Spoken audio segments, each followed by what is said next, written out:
Welcome everyone to the exida webinar. Thank you so much for joining us. Let's go ahead and get started. Today we're going to be talking about failures. Random, systematic, what do those mean? And are there some of both? So my name is Lauren Stewart. I am a mechanical engineer here at exida, and I work with a lot of our mechanical customers. So I do certifications on valves and actuators, but I also do a lot of our teaching and our training courses.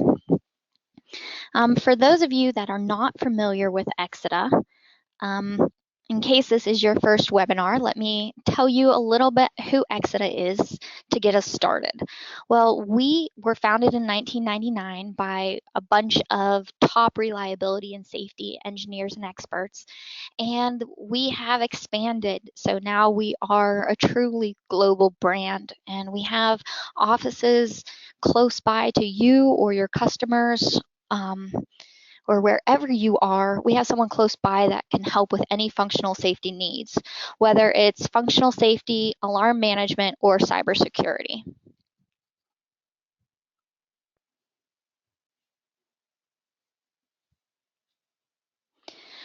exida is involved in the complete supply chain in functional safety. So whether you're in reference of an OEM developing the products that need the certification the whole way through to the end users who use those certified products, exida has software, tools, training, consulting, and experts to help you out with any of your needs. As I said, we had some great engineering tools, and they were designed to really save you time and money. Well, how does that happen? Well, they increase your efficiency and your productivity. So we have tools, whether you're looking for PHAs, LOPAs, SIL selection or verification, alarm rationalization, cyber risk assessment, SRS creation. We have tools to help make your process easier.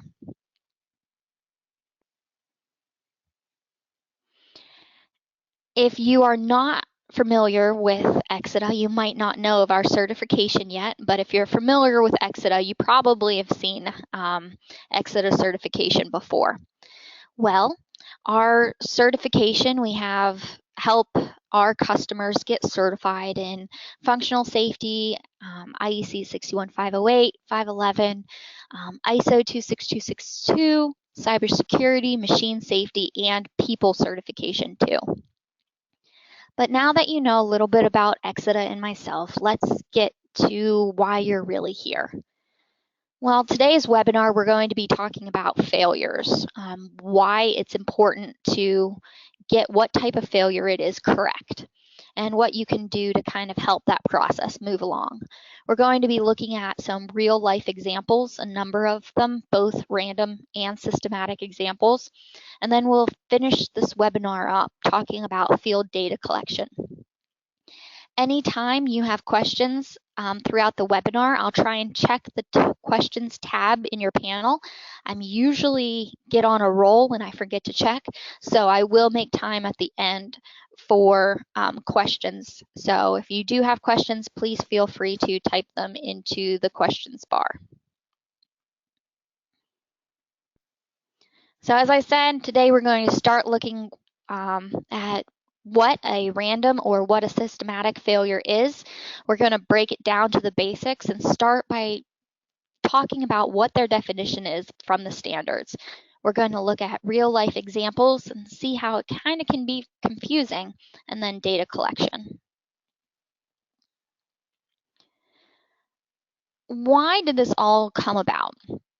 Well, we have functional safety standards, IEC 61508 and IEC 61511, and both of them agree that there are two different categories for failures. You have your random failures and you have your systematic failures.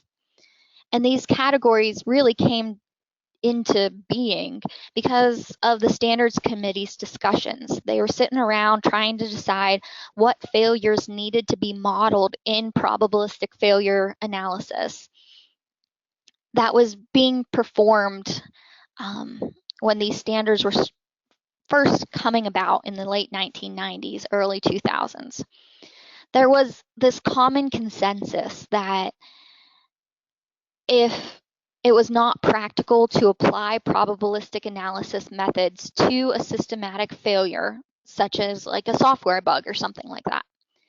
So the committee decided that random failures would be counted in probabilistic failure rate analysis, and the systematic failures would not be counted. So that right there is very important, why you need to get, if you're random or systematic, definitions down pat and what the categories are correct, because if you are counting something as systematic, you're not counting them in your failure numbers. So IEC 61511 or 508, the newest version of that standard, came out in 2010. And it defines a random failure as a failure occurring at a random time, which results from one or more possible degraded mechanisms in hardware. Whereas the systematic failure is a failure related in a deterministic way to a certain cause. And this is also important. It can only be eliminated by a modification of the design or a modification of the manufacturing process, operational procedures, documentation, or other relevant factors.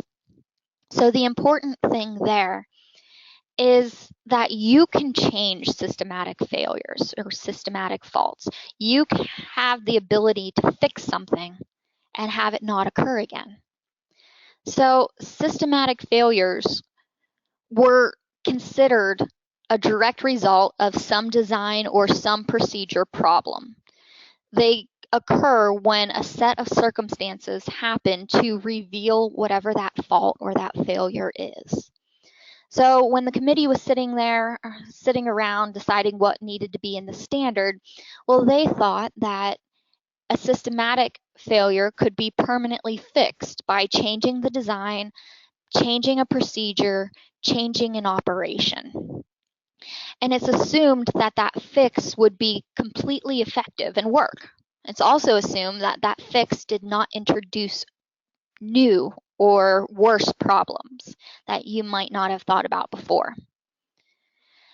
So if that fix works, then the failure would not happen again. And therefore, those failures should not be counted in your failure rate count. If a design or procedural changes are not totally effective, though, you won't count them as a systematic failure in your failure rate analysis, and you're going to have overly optimistic failure rate analysis because of that. So in 2016, the draft version of IEC 61511 came out. It got adopted into place in 2017, and it used to have a different definition for random and systematic failures. And it was kind of confusing. People were going between the two different standards. It wasn't exactly laid out great. So the new standard kind of improved upon or simplified things by saying now a systematic failure is a failure related to a pre-existing fault and which consistently occurs in those particular conditions, which can only be eliminated by removing the fault, changing the design, the process, or procedures. So in 2016, the new emphasis is that pre-existing fault.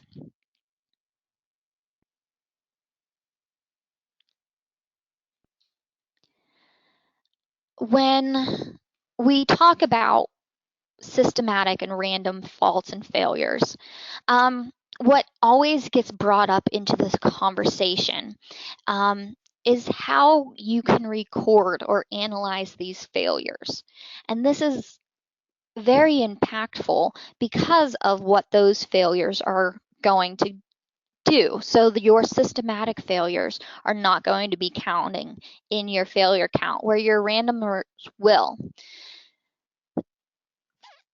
So many companies establish your analysis program and your record keeping programs to be able to adjust failure rates if are needed. So your failure rate analysis is going to be performed on a device with certain failure rates. And those failure rates can come from doing an FMEDA yourself. Those failure rates can come from the back of the certificate. There are different ways of getting those failure rates. But one problem that's observed when we went over these failure rate studies is that we noticed that from company to company, or even just from site to site, many people have a completely different interpretation of what random is and what systematic is.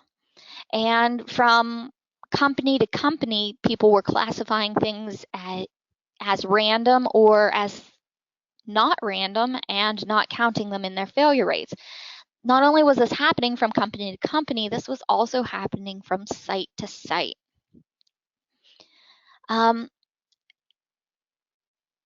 In some of these cases, most failures were classified as systematic, not just some, but almost all of them were. And that actually created a very dangerous bias for field failure analysis. At some sites performing the analysis, people performing the analysis may have realized that failures classified as systematic do prevent safety devices from performing their safety function and therefore are dangerous. So these failures occur under conditions which seem to occur randomly, but can be modeled the same way by using probabilistic analysis. These failures are going to impact the probability of dangerous failures, the PFD average, and they should certainly be counted in any failure rate analysis that you're doing. So this thinking is realistic for systematic failures and may not be effectively corrected. Even if you found the fault, you changed the fault, you've changed your procedures, if the systematic failure is effectively corrected, then the failure data will decrease throughout the change. Your failure data will lower if you actually have fixed the issue and it's going away. If the change was not effective, your data is going to show you that as well. Any failed failure rate analysis will then reflect the improvement or not. So most engineers now understand the importance to improve safety and achieve realistic measurements. And the two best ways of doing that is, first of all, count all failures, do root cause analysis as often as you can, and consider all failures must be reviewed and determined if the failure can be practically prevented in the future or not.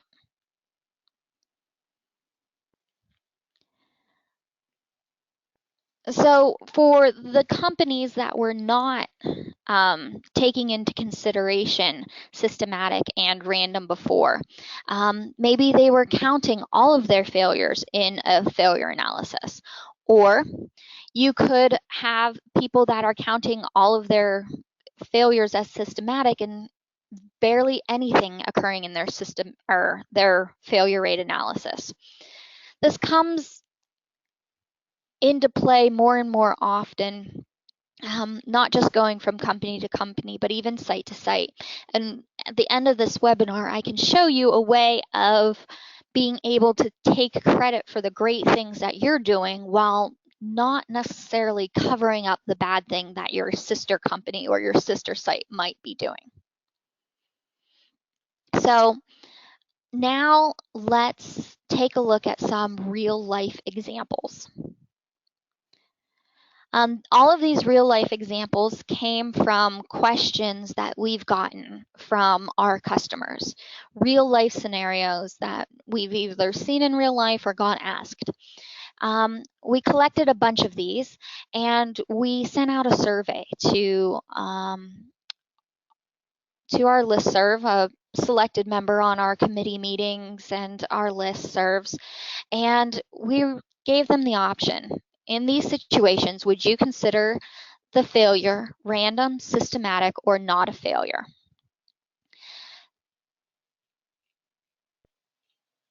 So for the first example, and you can just all answer these to yourselves, I'm not going to pick on anyone, but during a proof test, it was discovered that a float type level transmitter was stuck in position. However, a light tap resulted in the transmitter giving a correct reading. So take a moment. Do you think this should be categorized as random or systematic?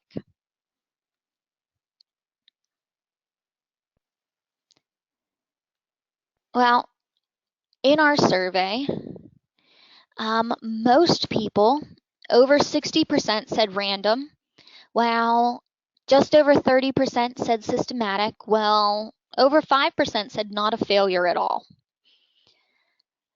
So we took this question and asked our experts, well, what do you think it is? Well, the first thing our experts at Exida said when we saw this, well, we need more information. There wasn't a lot of information given out. We don't know if a root cause was investigated or not. Maybe it was and we don't have that information. But there are people on both sides arguing for this one. You'll have your systematic people saying, well, the float level transmitter did not have adequate reliability for this application, or the incorrect design solution was made. But there's also arguments for random classification because there's no evidence that there was any systematic issue. So what would you do in this case? Well, if there is no information for root cause analysis and you only have the information you were given, I would say count this as a random failure until you know more. Count this as a real failure until you know that you've corrected the issue for sure. But our first steps would definitely be doing a root cause analysis and investigate ways to eliminate or reduce the chances of this failure and implement those improvements. If it was a systematic failure and you have found the issue for it and you've corrected it, your failure count will go down with time. We understand that many sites don't have the time or capacity to do a root cause analysis, and we understand that. But until you know that you fixed the problem, count it as a real random failure. And that way, it can be included in your failure count. That way, if you had this situation happen again and that real life situation happened, it could fail to function the safety function or the trip, and that could be a very dangerous situation. Okay, the next one, we're going to look at some alarms. In this example, we have a flood alarm system failed to enunciate the high water levels in an industrial process, such that an orderly shutdown could not occur and electrical power was not disconnected. This resulted in insignificant equipment damage beyond the normal cleanup costs. The problem was traced to a trip point being set too high. However, the trip point was set exactly as it was stated in the calibration procedure. an error had been made in the calibration procedure as provided by the system designer. This error had not been detected during installation and commissioning, nor in the several years of operation. So what do you think about this? Should you consider this random or systematic? Well, 57% said random, 39% said systematic, and 4% said not a failure.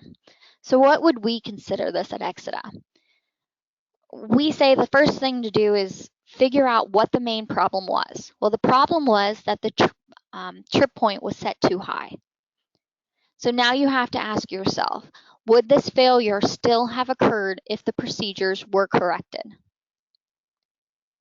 No. The failure simply by the incorrect information stated in the document.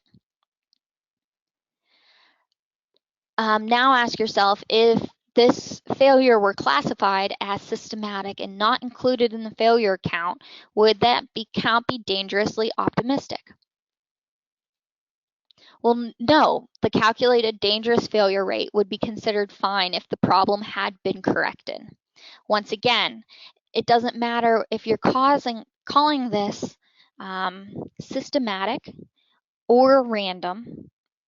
Just count it in your failure counts first and then see if you actually fixed your problem. In our eyes, this is a real systematic failure. There is an issue with the documentation. That documentation can be fixed itself. Make sure there weren't any possible errors that you introduced by lowering that trip point, and then it won't count in your failure rate any longer. But make sure you include it in your failure report for a probabilistic analysis until you are positive that the issue has been corrected. Okay, what about a de-energized trip remote actuated valve? It closed and shut down the process in normal operation conditions. You have a failure that was traced to the PLC logic solver, which was designed and rated to 50 degrees C, where an output module failed to de-energize.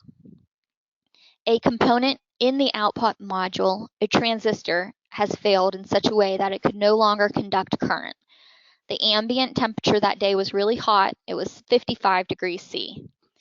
In an X-ray of the transistor, it showed that the burnout bond wire was likely due to an electrical overstress. So what do you think? Random or systematic? Well, we sent this out to our customers. Thankfully, no one said not a failure this time. 57% said random, 39% said systematic. So what are some key pieces of information here? What do you need to take out to consider? Well, first of all, what's the issue? The X-ray of the transistor showed a burned out bond wire, likely due to an electrical overstress. So the first question you said, would this failure still have occurred if the temperature was only 45 degrees instead of 55? Yes, the failure wasn't because of the temperature. It was because of an electrical overstress. So then ask yourself, if this failure were classified as systematic and not included in the failure count, would that count be dangerously optimistic? Yes. The calculated dangerous failure rate would be too low. This is a truly random failure, and it needs to be counted in your failure rate analysis.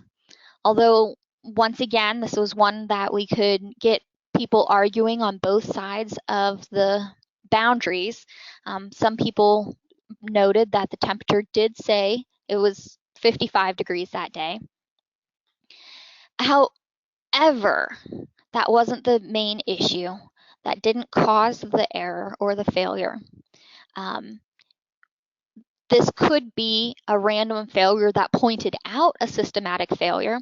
So you still could look at a transistor which could handle your hot temperatures and not be only designed to 50, or maybe that day was just very abnormal. So this is an example where this could be a random failure, but you could treat it systematically as well. You could fix your design issue with the hot day, as well as realize this is a random error. So this example, it could be both. Let's look at another one. You have maintenance technician that routinely checks and adjusts the trip points for a motor shutdown relay. The procedures for checking and adjusting the relay were all correct. All personnel have been well trained in the procedure.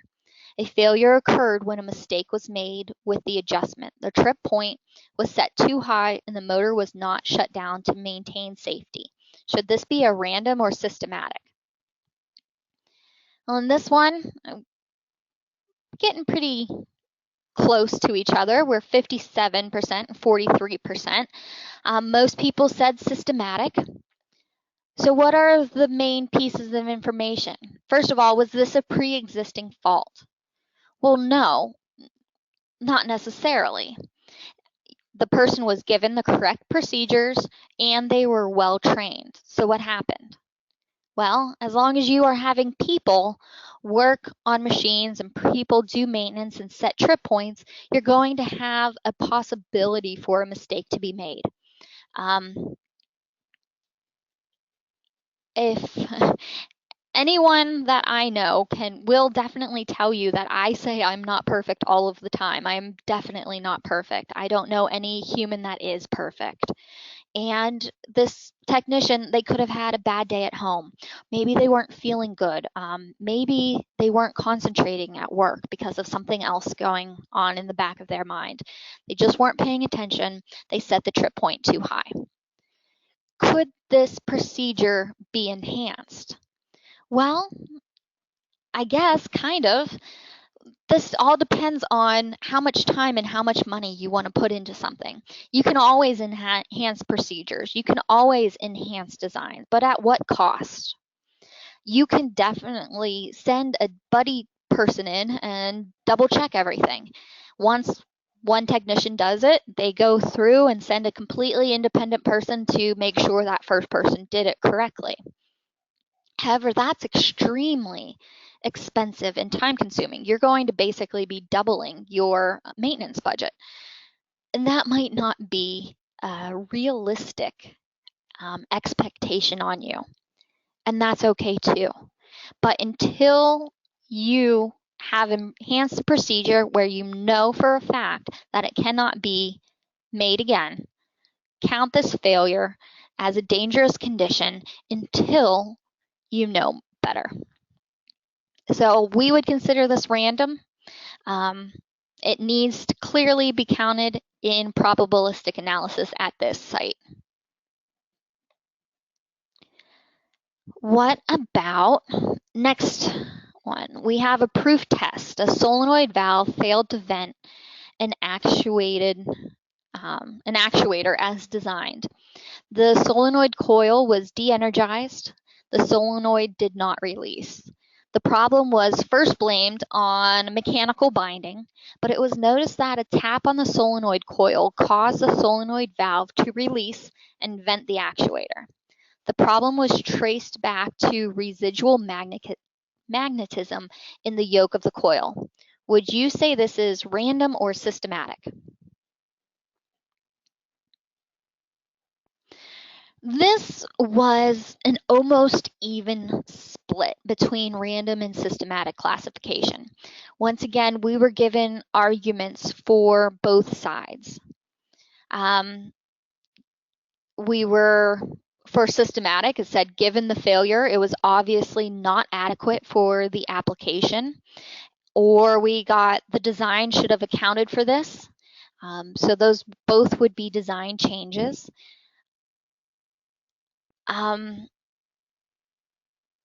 But you can take that argument of design change and procedural change to its limit, almost as a systematic failure for almost anything. Yes, we can double the maintenance budget and make it a systematic failure. yes, you can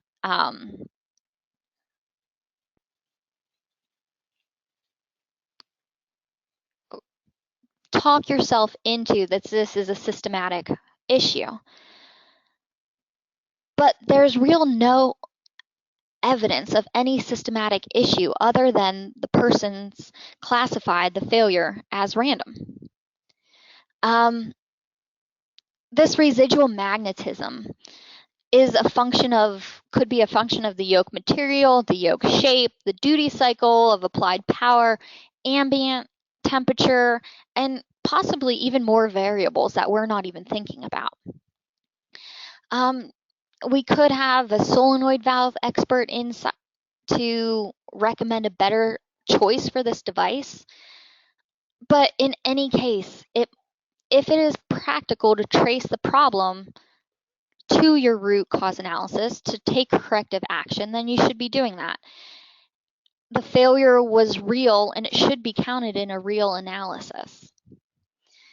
So this is the perfect example. I like to say, I don't care if you call it random. I don't care if you call it systematic. Count it in your analysis and then figure it out afterwards. If you fixed your systematic problem, it won't end up keep counting in your failure analysis because the failure won't keep coming up.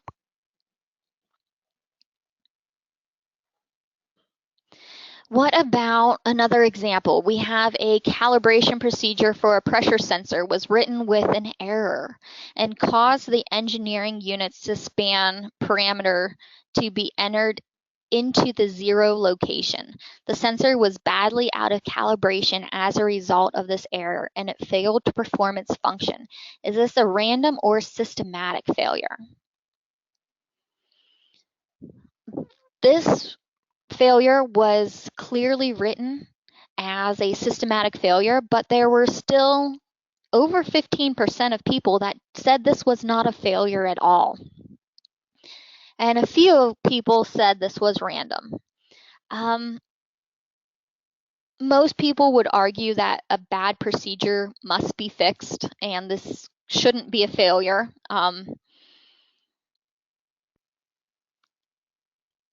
In the surveys that we had and that we sent out, we were given 15 examples of failures. We just went through, I think, 5 or 6 of the examples. There was one consistent result from the survey and from everything that we found upon this. Not a single question people agreed with what it should be called. This was the closest we got to an agreement. So random versus systematic is could be a very big problem, especially if your site is not counting your systematic failures. Some site cultures have more of a bias to think just like, oh, let's not count it as a failure and then it won't be a real situation, or maybe it didn't cause a dangerous situation, so let's not call it a failure. That's not the correct approach to take.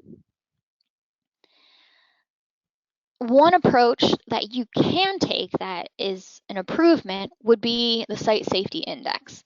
The Site Safety Index is a model that's set up on the concepts from IEC 61508 and 511, and it's set up to take account for site-specific operational practices. The quality of your field failure reporting, it will vary from company to company, but it will actually vary not from company to company, but from site to site. Some sites might be very strict on following the rules, while others might brush some things under the rug.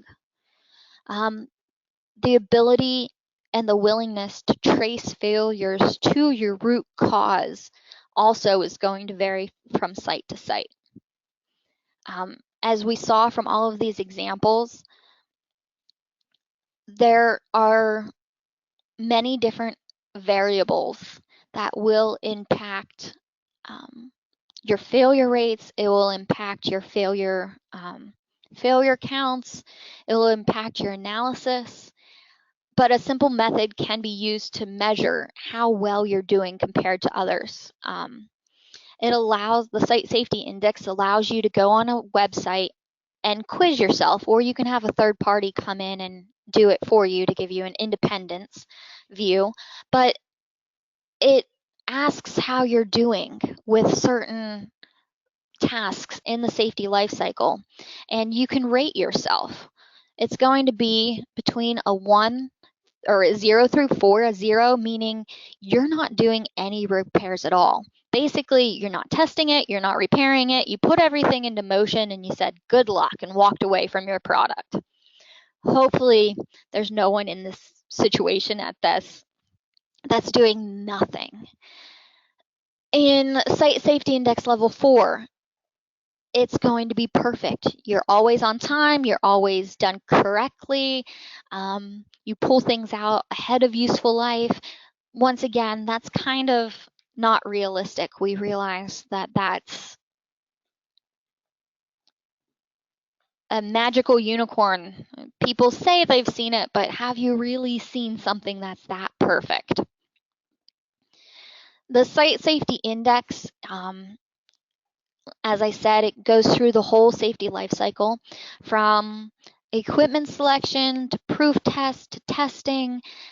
It looks at modifications, decommissioning, useful life, and it has about 10 or so questions in each of these categories that you can answer yourself to see about how you're doing compared to others.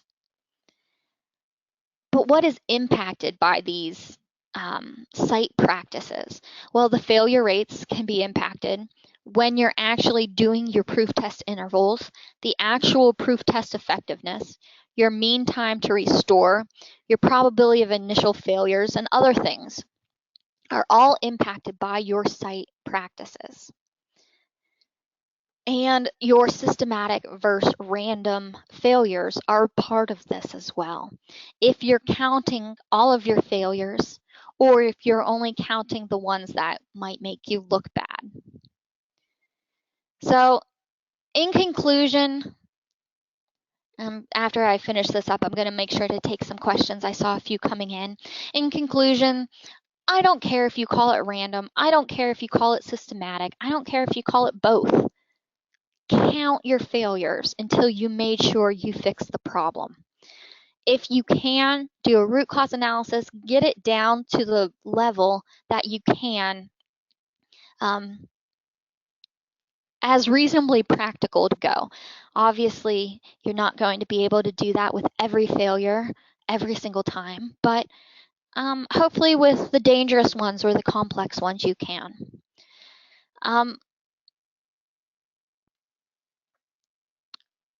So when you start considering Site Safety Index, when you start considering all failures instead of just the failures that people tend to count, you're going to give a more realistic approach to your SIF.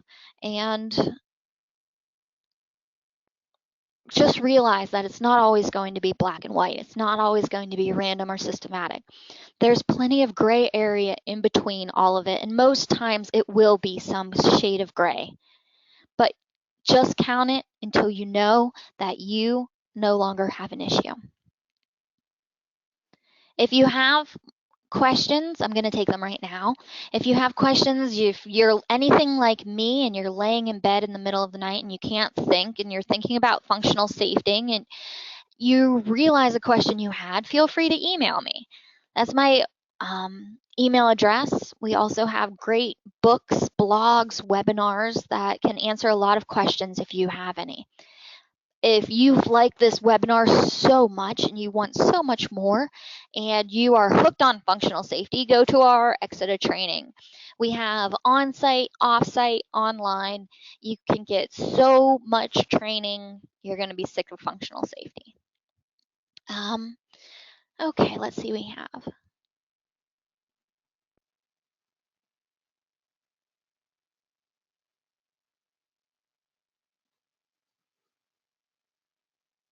Are you suggesting we include human errors, a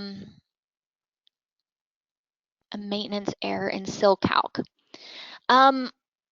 Which part of the SIL calc are you talking about?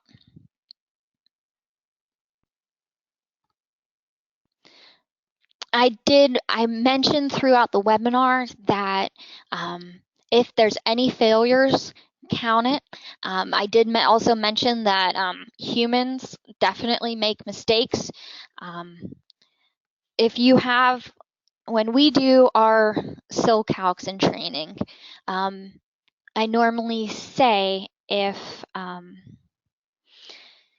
humans are not perfect, and if you have somebody that is relying on them to shut down the process, you do need to take into consideration the human doing that. So if your alarm system just lets somebody know that there's an issue but does not take into consideration automatic protection, you do need to consider humans. With that being said, if you have those humans trained, if you're giving them correct documentation and procedures, there's ways that you can kind of not get around that, but not have you never meet SIL 3. You can definitely get to SIL 3 with taking into consideration human aspects. You might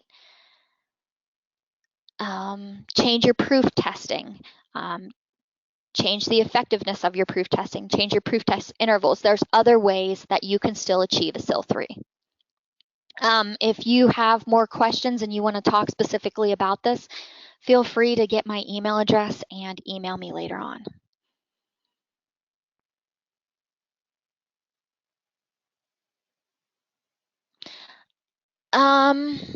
How does exida model the site safety index? There is blogs and webinars just on site safety index. If you want a lot of information just on that, you can also go to our webpage that has it. You can look at the types of questions there and see more information on just the site safety index. I just wanted to mention it during this webinar briefly. If you are using Excelentia, you can do the questionnaire throughout Excelentia, and they can automatically adjust the failure rates. The next question we have, yes, this presentation will be sent out either on Friday or Monday, I believe. I'm going to go ahead and send our slides to our marketing department, and anyone who signed up for the webinar is going to be sent the slides. Whoever, this webinar has been recorded and it will be made available on our website or our YouTube channel. So anyone that signed up for it gets the slides.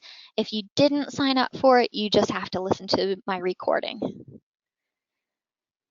My next question is, how does the silver model PIF? Actually, that's a great question. It might be through your site safety index, because that probability of initial failure would have to do a lot with your site practices. So I think the silver model takes into consider PIF through site safety index. I'm not 100% positive on that. So if you want to, feel free to email me. I can get you in charge or in touch with someone. I can get you in touch with Kate, who is a lot more familiar with Excelentia than I am. I use it, but I'm not an expert on it. She teaches it. I can get you in touch with Kate to make sure to figure out how to model your initial failures. Are there any other questions at this point? Thank you so much for attending. I hope you've learned something and enjoy your evening.